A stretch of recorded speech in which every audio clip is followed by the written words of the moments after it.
کلمہ پڑھتے ہی حضرت عمر نے فرمایا یا رسول اللہ جب آپ سچے، قرآن سچا، اسلام سچا، تو چھپ کے نماز پڑھنے کا کیا مطلب ہے؟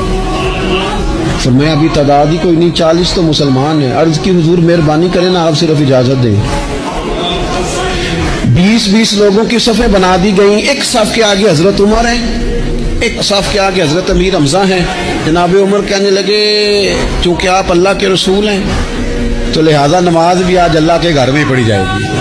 تو حضرت عمر بیت اللہ شریف کے بیچ کھڑے ہو کے نعرہ لگاتے ہیں، فرماتے ہیں میں عمر ہوں، تم مجھے بھی جانتے ہو، میرے باپ کو بھی جانتے ہو، تم میرا قبیلہ بھی جانتے ہو، میں نے پڑھ لیا ہے محبوب کا کلمہ۔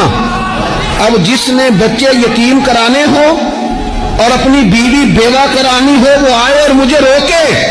یہ محبوب اللہ کے ہیں اور گھر بھی اللہ کا ہے، تو نماز بھی آج اللہ کے گھر میں پڑھی جائے گی۔